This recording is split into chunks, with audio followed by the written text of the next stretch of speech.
चलिए विद्यार्थियों, अब हम लोग पढ़ते हैं। हमने पिछली वीडियो में पढ़ा था व्यंजनों के बारे में। इस वीडियो में हम लोग पढ़ेंगे स्वरों के बारे में। आखिर स्वर क्या होते हैं? तो स्वर की परिभाषा मैंने बताया था कि जिनको उच्चारण करने में, बोलने में किसी अन्य अक्षर की आवश्यकता न हो, अन्य वर्ण की आवश्यकता न हो, वो स्वर कहलाते हैं। तो देखिए, स्वर परंपरा से ऐसे लोग मानते हैं कि स्वर 13 होते हैं, लेकिन उच्चारण की दृष्टि से स्वर 10 माने गए हैं। वो अ, आ, ई, उ, ए, ओ, औ, ये 10 स्वर हैं। अब इन 10 स्वरों को देखिए कई भागों में बांटा गया है। मैं उसको पूरा समझाता हूं, आप लोग समझ लीजिए, मैंने लिख भी दिया है। देखिए, ये है ह्रस्व, अर्थात स्वर को उच्चारण में समय की दृष्टि से, कि उच्चारण करने में कितना समय लगेगा, उसकी दृष्टि से स्वर को 3 भागों में बांटा गया है कि किस स्वर को उच्चारण करने में कितना समय लगता है। तो देखिए, ह्रस्व अ, ई, उ, इनको ह्रस्व स्वर कहा जाता है। क्यों? क्योंकि इनको बोलने में एक मात्रा का समय लगता है।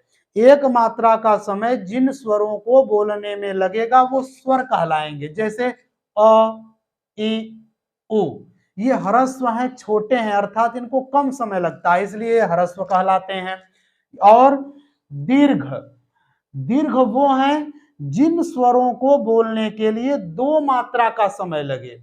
एक मात्रा का लगेगा तो स्वर, 2 मात्रा का समय लगेगा तो वो दीर्घ कहलाएंगे। कौन कौन है?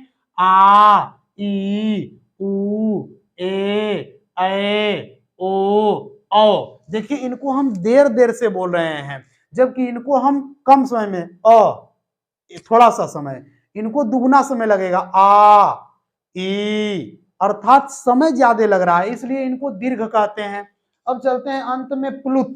प्लुत का मतलब है कि वो स्वर जिनको बोलने में हम 3 मात्रा का समय लें। जैसे देखिए, वो लिखा है ओम, और ओ के आगे 3 लिखा है, तो इसका मतलब है कि ओम, अर्थात जो ओ है उसको हम ज्यादा समय तक बोलेंगे, उसको बोलने में ज्यादा समय लेंगे। अब देखिए, समय के, बोलने के समय के आधार पर 3 भाग में थे, ह्रस्व, दीर्घ और प्लुत हो गए।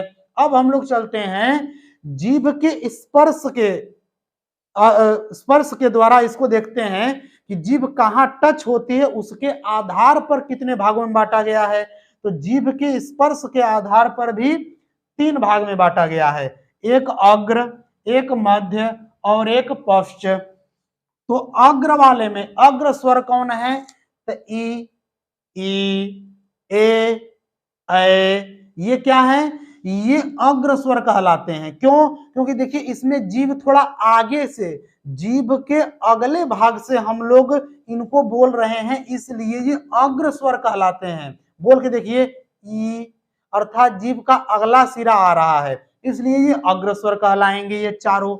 मध्य स्वर, जिसमें जीभ के मध्य भाग का प्रयोग हो बोलने में, तो ये अ है। तो देखिए, अ, अर्थात जीभ का इधर वाला भाग ऊपर जा रहा है, इसलिए वो अ है, अर्थात ये मध्य स्वर है। पश्च स्वर में जीभ का पिछला हिस्सा जिसमें कार्यरत हो वो कहलाएगा पश्च स्वर। कौन कौन है? आ, उ, ओ, औ, ये कहलाएंगे पश्च स्वर। इनको आप याद कर लीजिए, मैंने ऐसे लिख दिया है। और देखिए, विवृत, अब देखिए, ये जो मैंने लिखा है ये है आपके कि मुंह खुलने के आधार पर, ध्यान दीजिएगा, ये जो 3 प्रकार हैं, ये 3 प्रकार बोलने के समय के आधार पर हैं कि बोलने में कितना समय लग रहा है। ये जो हैं, ये आपके 3 प्रकार, ये जीभ के स्पर्श, जीभ के स्पर्श के आधार पर हैं ये। लेकिन ये जो 4 हैं, देखिए ये 4 भाग में बटे हुए हैं, मैंने लिखा है। तो ये 4 कैसे हैं? तो ये 4 मुंह खुलने के आधार पर हैं कि मुंह कैसे खुल रहा है, मुंह कितना खुल रहा है। मुंह खुलने के आधार पर, कि मुंह कितना खुल रहा है उसके आधार पर स्वर कितने प्रकार के, तो 4 प्रकार के। कौन कौन? विवृत, अर्धविवृत, संवृत और अर्धसंवृत। समझिएगा, विवृत का मतलब होता है खुला, अर्थात जिसको बोलने में मुंह खुला रहे पूरा, तो वो कहलाएगा विवृत। जैसे एक ही स्वर है आ, अर्थात आ को बोलने में देखिए मुंह पूरा खुला है, इसलिए विवृत है। विवृत का मतलब होता है खुला हुआ। देखिए आ तो मुंह खुल गया, इसलिए आ क्या है? विवृत है। अब अर्ध विवृत अर्थात मुंह आधा खुलेगा। तो देखिए मुंह कितना खुल रहा है? आधा खुल रहा है, इसलिए ये अर्धविवृत है। अब चलते हैं संवृत। तो संवृत मतलब होता है कि मुंह जिसमें बंद जैसा हो, अर्थात एकदम लगे कि बंद ही है, वो कहलाएंगे संवृत स्वर। कौन कौन? ई उ उ। देखिए मुंह लग रहा है कि बंद ही हो गया है, इसलिए ये संवृत कहलाएंगे। अर्ध संवृत कौन है? जिनमें मुंह आधा बंद रहेगा, पूरा बंद की तरह नहीं दिखेगा, आधा बंद। जैसे ए ओ, इसमें मुंह थोड़ा सा बंद है, पूरा बंद नहीं है, इसलिए ये क्या कहलाएंगे? अर्ध संवृत कहलाएंगे। अब ये तो हो गए इनके आधार पर। अब हम लोग देखेंगे ओठ के बनावट के आधार पर कितने प्रकार के होते हैं। तो होठ के बनावट के आधार पर 2 प्रकार के होते हैं स्वर। कितने प्रकार के? 2 प्रकार के। ये हैं होठ, ओठ के, ओष्ठ लिख देता हूं, ओष्ठ के बनावट के आधार पर। तो बनावट के आधार पर 2 प्रकार के। कौन कौन? वृतमुखी, अवृतमुखी। वृतमुखी का मतलब होता है, वृत्त का मतलब होता है गोला, जानते होंगे, पढ़े होंगे। वृत्त जिसको बोलते हैं, जिसमें मुंह गोला बन जाए, होंठ गोला बन जाए, वो कहलाएंगे वृतमुखी। तो देखिए उ ऊ ओ औ, तो मुंह गोल बन रहा है, इसलिए वो वृतमुखी कहलाएंगे। इसलिए इन चारों को वृतमुखी स्वर कहेंगे।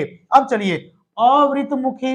अवृतमुखी का मतलब जिसमें मुंह गोल न बने, हमारे होंठ की आकृति गोल न हो, तो वो कहलाएंगे अवृतमुखी। कौन कौन? अ आ ई ए। देखिए इनको बोलने में हमारे मुंह की, होंठ की आकृति गोल नहीं हो रही है, लेकिन इनको बोलने में गोल हो रही है, इसलिए ये वृतमुखी और ये अवृतमुखी हो गए। देखिए बिल्कुल ध्यान से बोल बोल के देखेंगे तो बिल्कुल याद हो जाएगा, यही ट्रिक है, और कोई ट्रिक नहीं है। बोल के देखिए, याद हो जाएगा। अब चलते हैं अनुनासिक के आधार पर, अर्थात नासिका के आधार पर। तो नासिका के आधार पर भी 2 प्रकार के होते हैं। कौन कौन? एक अनुनासिक स्वर, एक निरनुनासिक स्वर। अनुनासिक स्वर का मतलब जिस स्वर के ऊपर बिंदी हो, चंद्र बिंदी हो, वो कहलाएंगे अनुनासिक। अर्थात जिसको हम नाक से बोले आ, जैसे आंख बोलते हैं तो कहते हैं आंख, तो आ के ऊपर बिंदी है, इसलिए वो अनुनासिक है। अर्थात जिसको नाक से बोला जाए वो कहलाएगा अनुनासिक। और निरनुनासिक का मतलब जो नाक से न बोला जाए, अर्थात जो स्वर है मूल स्वर, उनको कहेंगे निरनुनासिक स्वर। और जब उन्हीं के ऊपर हम चंद्रबिंदी, बिंदी लगा देंगे, नाक से बोलना शुरू कर देंगे, तो वो कहलाएंगे अनुनासिक स्वर। ठीक है। और अंत में स्वर के बारे में 2 बातें जानिए। मैंने पिछली वीडियो में बताया था, लेकिन इसमें देख लीजिए, सभी स्वर सघोष या घोष, बात देखिए, सघोष या घोष, बात एक ही होती है। सघोष का मतलब घोष के साथ या घोष के समान, या घोष का मतलब घोष ही होता है, तो दोनों बात एक ही है, या घोष कहें या सघोष कहें। तो सभी स्वर सघोष या घोष होते हैं, और क्या होते हैं? अल्प प्राण होते हैं। याद रखिएगा कि सभी स्वर अल्प प्राण और घोष या सघोष होते हैं, सभी स्वर। इस प्रकार आपके ये स्वरों का मैंने आपको वर्गीकरण कर दिया, बांट दिया। अब थोड़ा सा और बता देता हूं। और आता है कि संयुक्त स्वर कौन है? संयुक्त स्वर, संयुक्त स्वर का मतलब होता है मिले हुए स्वर कौन कौन है। तो मिले हुए स्वर देखिए विद्यार्थियों कौन कौन है। तो मिला हुआ है ए, ऐ, ओ और औ। ये जो चार है ना, ये आपके संयुक्त स्वर कहलाते हैं। क्यों? क्योंकि ये दो दो स्वरों से मिलके संयुक्त होकर जुड़ करके बने हैं, इसलिए ये कहलाते हैं संयुक्त स्वर। जैसे देखिए ये जो ए है, ये अ प्लस ई से मिला है। ये जो है ये आपका अ प्लस ए मिला है। फिर उसके बाद ये अ प्लस उ मिला है, ये वाला, इसीलिए इनको संयुक्त कहते हैं। ये वाला अ प्लस ओ मिला है, इसलिए ये क्या कहलाते हैं? संयुक्त स्वर। ध्यान दीजिएगा, इसमें बड़ी ई भी है और इसमें ऐ भी है और इसमें बड़ा उ भी है और इसमें औ भी है। अर्थात औ किसके किससे किससे मिलके बना है? अ से, अ प्लस ओ चाहे अ प्लस औ रहे, ओ अ प्लस उ छोटा रहे चाहे बड़ा रहे, अ प्लस ए रहे चाहे ऐ रहे। तो इस प्रकार आपके ये कितने हो गए संयुक्त स्वर? चार। अगर पूछेगा परीक्षा में कि ए किससे मिला है, तो बोलेंगे अ और ई, चाहे छोटी ई हो चाहे बड़ी ई हो। ऐ किससे मिलके बना है? तो अ प्लस ए या ऐ, ओ अ प्लस उ छोटा चाहे बड़ा। इस प्रकार आपके संयुक्त स्वर हो गए, चार होते हैं, याद कर लीजिएगा। और इस प्रकार आपका यह पूरी तरह से समाप्त हो गया। और आपके परीक्षा में समझ लीजिए कि ये ट्रिक अर्थात ये जो है ये बड़ा काम आने वाला है, इसलिए आप लोग इसको बिल्कुल ध्यान से देख लीजिए।